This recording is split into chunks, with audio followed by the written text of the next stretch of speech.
예, 화요일 묵상의 시간입니다. 하나님의 말씀대로 순종하고자 하는 삶은 무모해 보일 때가 많다. 하나님의 말씀대로 순종하고자 하는 삶은 무모해 보일 때가 많다. 이런 제목으로 또 우리 계속 묵상 나누겠습니다. 어제 우리는 모세로부터 이어진 그 사명이 이제 여호수아에게로, 그리고 이제 여호수아를 통해 가나안 세력에 대한 전체 핵심적인 이제 승리를 거둔 후에 이제 가나안 곳곳으로 퍼져나가서 하나님과 약속한 그 거룩한 열방의 제사장 나라처럼 살아가는 사명을 이제 각 지파, 각 개인들에게 이렇게 넘기는 것을 통해서 하나님께서 주신 사명을 이루어가는 삶에 있어서 우리가 흔들리게 되는 거는 어떤 능력 있는 사람이나 뭐 환경이나 뭐 힘이 없어서 이런 게 아니라 하나님 말씀 그대로 사실 순종하는 그 믿음, 그 용기 있는 믿음이 없어서 그렇게 되는 것이다. 라는 이런 사실을 묵상해 봤습니다. 계속 내용을 살펴보면 지금 이스라엘이 처한 현실은 우리가 지난주 그 여호수아 9장부터 이제 불과 두세 장을 통해서 그 가나안 전쟁이 쉽게 끝나는 것 같이 우리가 살폈는데 사실상 그게 거의 7년이라는 전쟁의 시간이 흘러갔던 거라고 그랬고 또 이제 그 후에 분배한 땅 곳곳에서 이제 저들이 살아가면서 여전히 그 강하게 저항하고 있는 그 적들로 인해 고전을 겪기도 하는 이제 그런 현실이었습니다. 그러니까 말이 7년 전쟁인지 사실 누군가와 죽고 죽이는 그런 싸움을 7년 동안 한다라는 건 결코 이제 쉬운 게 아니죠. 정말 굳건한 각오와 날마다의 그 사명을 되새기고자 하는 그런 의지를 가지지 않는다면 정말 쉬운 게 아닙니다. 그러니까 영적 전쟁이 이제 이와 같은 거죠. 하나님 나라의 군사된 성도들은 우리가 이제 천국 가는 날까지, 그러니까 다시 말해 우리가 이 땅에서 죽는 날까지 이 세속의 땅에서 계속적으로 이 세속의 달콤함과 화려함과 그 편리를 거부하면서 오직 하나님의 뜻, 하나님의 말씀의 가치를 따라 살겠다고 하는 그런 이 하나님 나라를 지키고 세워가는 그런 영적인 전투력을 잊지 않는 여호수아의 그 군대와 같이 이스라엘의 그런 이 백성들과 같이 그런 사명을 가지고 살아간다라는 걸 우리가 늘 기억해야 됩니다. 그래서 성도가 세상을 향해 하나님의 뜻대로 싸우고자 하는 그런 그 의지를 잃는다면 결국은 당연히 세속의 문화에 젖어들 수밖에 없고 하나님의 뜻이 아닌 본능과 욕심, 욕정대로 살아가는 그 이집트의 문화, 가나안의 문화, 그러니까 세상의 문화에 쉽게 타협하고 빠져들게 되는 겁니다. 오늘날도 교회 속에서 많은 교인들이 세상화되어가는 것은 바로 그런 하나님이 우리를 부르신 그 부름의 의도, 하나님의 의지, 우리가 성도로서 살아갈 분명한 확고한 사명에 대한 의지를 잃어버렸기 때문이라고 볼 수 있죠. 이 가나안 정복 전쟁에서 이스라엘이 하나님의 명령을 분명히 알고도 그 뜻대로 이제 진멸하는 싸움에 정말 집중하고 힘을 쓰기보다 일단 크고 두려웠던 전쟁을 이기고 나니까 좀 쉽게 좀 일을 마무리하고 싶은 그런 마음들, 그렇게 보면 적당히 살고 싶은 그런 타협하는 마음들이 생긴 거죠. 이제 그렇게 이제 강한 사명의식이 이제 떨어지게 되니까 눈에 보이는 남은 적들이 그렇게 대단하지 않은데도 두려워하게 되고, 그래서 가능하면 분쟁을 좀 피하려고 하고, 또는 적이 너무 강해서 싸워야 하는 그런, 목숨 걸고 싸워야 되는 그런 전쟁이 없는 그런 지역을 택하거나, 그러니까 보다 쉽게 싸우거나 또 적당히 넘어갈 수 있는 쉬운 땅을 분배받으려고 하는 그런 현상이 나타나는 겁니다. 심지어 충분히 제압할 수 있는 곳에서는 그들이 충분히 이길 수 있는데도 그때 이제 하나님의 명령대로 저들을 진멸하는 게 아니고 우리가 이 땅을 다시 회복하는 데 있어서 일손이 필요하다. 그러니까 재건에 쓸 일꾼이나 이제 노예로 써먹겠다. 이런 마음으로 이제 하나님의 분명한 뜻이 있음에도 불구하고 자기들이 살려두게 되는 그런 형상도 나타나는 겁니다. 그게 이제 이런 식의 이야기가 13장에서 19장에 나오는 그 땅, 정복한 땅에 대한 분배 사건 속에 그 역사의 배경 속에 있는 겁니다. 그래서 하나님께서는 그렇게 사명을 성취해 나가다가 여러 가지 상황으로 사명이 흔들리고 현실에 닥친 상황과 환경에 고착된 그 성도들에게 우리도 똑같이 그럴 수 있거든요. 처음에 우리가 은혜 받고 그 죄악의 그 두려움으로부터 우리가 벗어나게 될 땐 정말 감격스러운 간증이 터져 나왔는데 이제 그런 삶들 속을 우리가 살다 보니 어떻게 돼요? 뭔가 똑같은 상황에서 좀 쉽게 가고 편한 길을 가고 싶은 그런 상황이 생기는 거죠. 작은 것도 크게 보이고 이런 식의 이제 그러니까 어떻게 보면 우리가 순종해야 될 그 순종의 현실 속에 고착돼 버리는 그런 성도들에게 그래서 이 땅 분개 사건은 우리가 어떻게 그런 상황 속에서 우리에게 주신 사명을 바르게 읽어갈 것인가 이걸 분명하게 보여주고 있는 겁니다.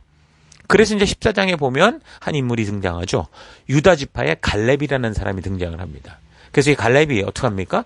여호수아를 찾아가서 이스라엘의 군대가 지금 가장 고전하고 힘들어하고 피하고 싶은 그 지역, 산악 지역, 다시 말하면 정복하기가 힘들다는 건데, 근데 힘들다면 한번 정복하고 나면 어떤 거예요? 그만큼 안전할 수 있는 요새 같은 건데, 어쨌든 이제 그런 피하고 있는 그 산지 요새를 이 갈렙이 저 산지를 내게 달라 하는 이런 이야기가 나옵니다. 그러니까 지파와 족속들이 지금 각 지파와 족속들이 어렵고 힘든 곳은 지금 피하려고 하고 있었는데, 지금 하나님께서 그런 고착된 삶 속에 갈렙이라는 인물을 등장시켜서 이런 상황 속에서 우리가 이런 삶의 환경을 만날 때 과연 어떻게 믿음으로 끝까지 온전히 순종하며 나아갈 수 있느냐라는 그런 모델을 이제 보여주시는 거죠.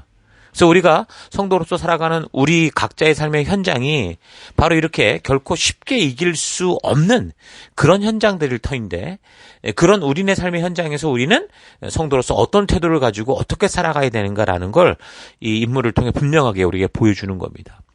이 갈렙의 나이가 그때 이제 85세였다라고 말하는데요. 이 갈렙의 부모는 이 이스라엘 그 족속이라기보다 에서 족속 출신 같아 보인다는 거예요. 창세기 36장이나 뭐 민수기 13장, 뭐 역대상의 이야기 이런 걸 보면, 그러니까 민수기나 여호수아에서는 이 갈렙을 소개할 때 그니스 사람 여분네 아들, 뭐 그나스 사람 여분네 아들 갈렙 이렇게 적고 있거든요. 근데 창세기를 참고해 보면 그 그나스 족속, 그니스 족속은 일찍부터 그 팔레스타인 주변에 거주하고 있었던 그 에돔 족속 중에 한 혈통이었습니다. 자, 그렇게 되면 갈렙이 야곱 족속이 아니라 에돔 족속이었다고 이렇게 이제 우리가 추측을 하게 되는데, 근데 여기에 있어서 제 생각은 뭐 이름이 같으니까 이렇게 뭐 에돔 족속의 혈통이다라고 단정하는 것에 있어서는 좀 우리가 좀 더 신중하게 생각하고 분별해 볼 필요는 있다고 생각을 합니다. 뭐 일단 이름이 같다고 무조건 에돔의 혈통으로 보기보다 야곱의 후손들 중에 이런 이름을 가진 사람이 있었을 수 있지 않았을까라고 볼 수 있다라는 거죠. 저는 그렇게 생각하는 게 더 맞지 않을까 생각을 하는데, 근데 사실 뭐 성경에 확실한 어떤 그런 족보의 근거가 나오지 않기 때문에 어떻게 단정할 수는 없어요. 그러니까 뭔가 확실한 증거를 위해 기록의 근거가 있어야 되는데 없으니까, 그래도 이제 창세기에는 이제 그런 에돔 족속의 가문 중에 이런 이름이 분명히 나오고 있으니, 그러니 이제 많은 분들이 볼 때는 이제 그게 이제 그럴 것이다라고 이제 그렇게 하는 견해들이 많죠. 그래서 일단 저도 그런 식으로 추정을 하고 일단 살펴가려고 합니다.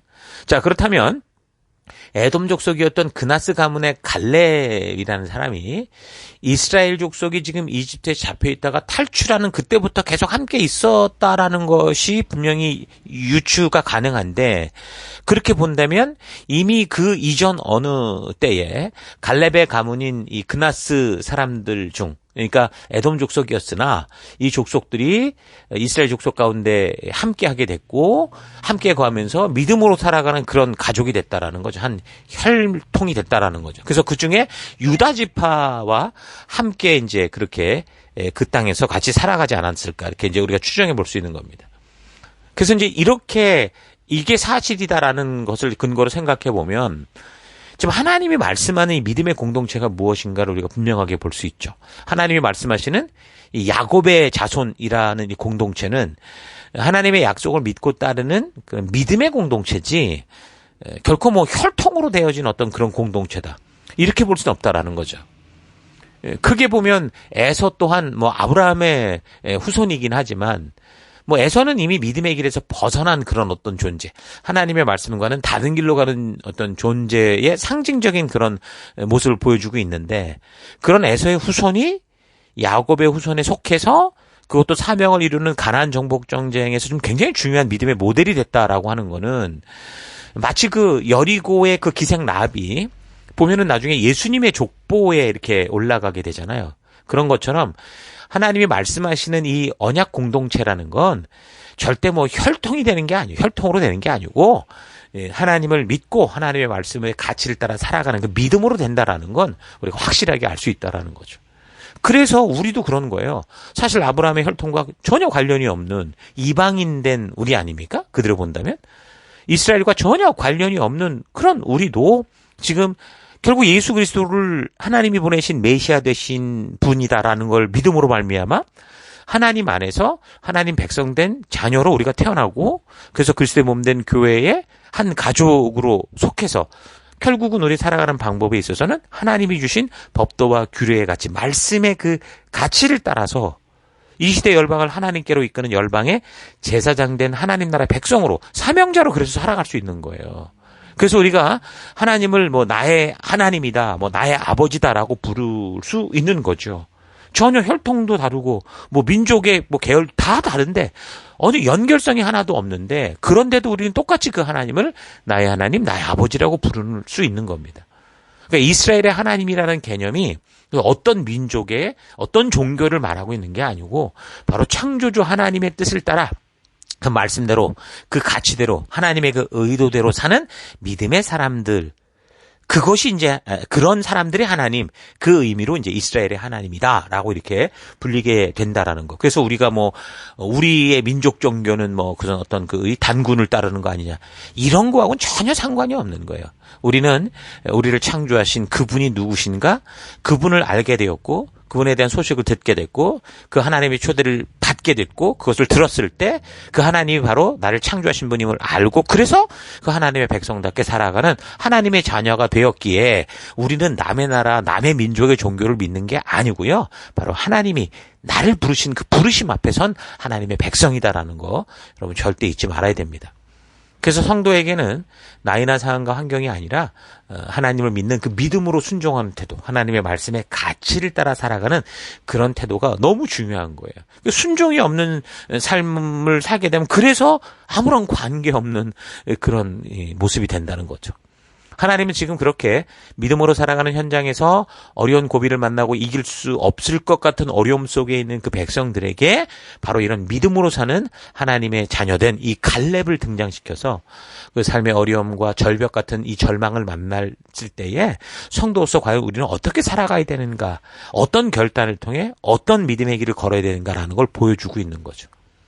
그래서 다른 지파들은 지금 뭐 산악의 거인 족속들이 두렵다, 그들이 가지고 있는 철병과가 두렵다면서 피하고 있는 이 지역을, 이 갈렙은 그곳의 상황이 어떠하냐, 어렵냐, 힘드냐, 이런 게 문제가 아니라 우리의 바라볼 바는 하나님께서 약속하신 그 약속이냐, 하나님께서 함께 하시면 뭐가 문제겠느냐, 이제 이런 믿음을 가지고 그런 믿음으로 저 땅을, 저 산지를 내게 달라는 그런 믿음의 삶을 보여주면서 우리가 막다뜨리고 있는 이 절벽 같은, 절망 같은 환경 속에 우리가 어떻게 그 절망을 깨쳐나가는지를 보여주는 거죠. 이미 뭐 갈렙은 40대 때 믿음으로 그 외쳤던 거 아닙니까? 40대 때 그때 여호수아하고 같이 12정탐꾼으로 먼저 들어갔던 사람이잖아요. 그래서 그때 믿음으로 외쳤던 그 믿음 그대로 나이가 먹어가면서 이제 나는 늙었다고 생각하고 뭐 주저앉고 뒤로 물러서는 게 아니라 오히려 더 성숙한 모습으로 여전히 하나님이 주신 저들은 우리의 밥이다, 하나님의 약속 가운데 우리는 이것의 주인이 된다라는 이 확고한 믿음을 가지고 그렇게 살아가는 그런 믿음의 모델을 보여주는 겁니다. 근데 갈렙은 이렇게 성도들이 어렵고 힘들다고 생각하는 그런 우리의 현실을 대할 때 어떤 자세를 가지고 성도로서 살아가야 되는가라는 그 분명한 하나님의 뜻을 보여주고 있는 그런 겁니다. 여러분들은 어떤 것 같아요? 믿음의 삶을 살아가면서 어쨌든 어떤 문제를 만나든 그 문제를 만날 때 어떤 결단을 따라 살아갑니까? 성도들이 현실 앞에 어려움이 없는 게 아니라 오히려 하나님의 약속의 땅에 살아감에도 불구하고 그 땅에 살아가는 것을 막고 공격하는 존재들이 있다, 성경이 말씀하는데, 그때 이제 여러분들은 그런 그 적들을 만날 때 어떤 믿음의 말과 행동을 합니까? 뭐 적이라고 그러니까 굉장히 뭐라고 할까요? 좀 굉장히 어려워 보이지만 사실 우리가 살아가는 삶 현장에서 하나님의 뜻과 다른 가치를 따라 살아가고 있는 우리의 사회와 우리 시대의 문화와 우리의 친구들과 이런 사회를 만날 때 어떤 믿음의 말과 행동을 합니까? 갈렙처럼 믿음을 가지고 그런 거친 산악의 땅을 달라고 하는가? 하나님, 이들이 하나님을 모르고 저렇게 말하지만 하나님 이 땅은 주님의 것입니다라고 우리가 고백하며 정말 주님께서 이 어두운 땅 속에 빛으로 나를 쓰실 것을 그렇게 고백하는지, 아니면 그냥 늘 평야와 평탄한 길, 하나님 이런 사람 만나지 말고 좀 그냥 교회 안에서 그냥 편하게 지낼게요, 뭐 이런 식으로 하고 있는지 좀 생각해 보기를 바랍니다. 진정한 믿음의 사람들은 이 성경의 가치를 따라 말씀의 그 길을 따라 살고자 할 때 사실 쉬운 길, 우리 눈에 보일 때 쉬운 길, 편안한 길이 오히려 자기 자신의 영혼을 죽이는 길이다라는 사실을 알죠. 그래서 천국 가기 전 이 땅을 살아가는 동안 편리하고 쉬운 대로를 찾아가고 쉬운 길을 찾아가는 게 아니라 오히려 거칠고 험한 땅을 찾죠. 그러니까 긴장을 절대 풀 수 없고, 그래서 늘 하나님의 도움이 필요한, 하나님과 동행해야만 하는 그런 길을 걷기 원하는 것을 볼 수 있습니다. 그게 진정한 믿음의 사람들의 모습인 것을 우리가 볼 수 있죠. 그래서 전 여러분들이 이 땅을 살아가는 동안 우리가 함께하는 교회 안에서 이 주신 사명의 삶을 우리가 함께 이루어가는 동안 끊임없이 저항하고 유혹하고 공격하는 이런 세상에 그냥 주눅드는 삶이 아니라 갈렙과 같이 하나님의 말씀을 따라 뭐 험한 곳이라고 해도 적극적으로 말씀대로 순종하고자 하는 삶의 그런 태도를 가지고 여러분의 삶 곳곳에서 믿음으로 승리하는 여러분 되기를 축원합니다. 이왕이면 하나님의 이 보호하심이 약속돼 있으니까 뭐 거친 파도를 타고 달리는 게 더 재밌지 않겠습니까? 그 거친 삶에서 늘 하나님과 동행하며 우리가 긴밀하게 연결되지 않으면 안 되는, 하나님이 늘 옆에서 같이 이렇게 띄워주는 그런 동행하는 그런 삶이 참 우리에게 복된 삶이다라는 거 우리 잊지 마시고, 그런 거룩한 믿음의 길, 험난하지만 정말 참된 기쁨을 누릴 수 있는 그런 길을 여러분 함께 걷기를 원합니다. 그러니까 성도의 존재의 목적이 이 땅에서의 형통의 축복을 받고 누리며 사는 것이다라고 생각하는 것과, 이 땅은 사명의 땅이고 영적인 전장의 땅이다라고 생각하는 것과, 이 두 가지 다른 생각을 가지고 살아가는 삶은 완전히 삶의 모든 것에 있어서 180도 다른 그런 생각과 그런 태도를 가지고 살아가는 삶이 되겠죠. 성경은 이 땅이 사명의 땅이라고 말하고 있지 천국이어서 뭐 누리고 즐기고 쉬어라 이렇게 말하지 않습니다. 하나님은 분명히 가나안을 약속의 땅, 젖과 꿀이 흐르는 땅이라고 소개하지만 그 의미는 쉬고 놀고 천국처럼 아무것도 하지 않아도 된다는 그런 의미가 아니라, 당장 요단강이 가로막고 있고 여리고 성이 가로막고 있고 아이성이 덤벼들고 있고 또 가나안의 7 족속들이 막아서서 덤벼드는 곳이기 때문에 하나님과 동행함으로 하나님의 약속을 믿고 순종하는 삶을 통해 승리해야 되는 사명이 있는 땅, 살아가야 되는 이유와 목적이 있는 땅이다라는 그 의미가 바로 가나안 약속의 땅이다라는 거 여러분 잘 기억할 수 있기를 바랍니다. 그래서 우리는 각자 가나안 땅, 사명의 땅에서 각자 살아가는 그 곳에서 보인 어려움을 우리가 만나고 보게 될 때 오늘 본문의 이 유다 지파에 속한 갈렙과 같은 그런 태도를 가지고 그런 믿음으로 살아가는 게 중요한 거죠. 뭐 아브라함이 그랬고, 그 다음에 다윗이 그렇고, 다니엘이 그렇고, 유다 지파의 갈렙이 또 그랬던 겁니다. 그래서 자기의 욕심을 따라 뭘 요구하고 뭐 추구하는 삶이 아니라 하나님의 약속하심을 믿고 그 말씀의 가치를 따라 살아가며 그 약속한 그 하나님의 분명히 그 부르심이 있기에 내 앞에 보인 거칠고 험한 그 땅, 그 상황 속에서도 우리가 하나님의 약속을 믿고 함께 하심을 믿고 순종하는 삶을 살아감으로, 그래서 하나님께서 갈렙에게 주신 축복을 함께 누릴 수 있는 그런 삶이 바로 성도의 삶이다라는 거 잊지 말기 바랍니다.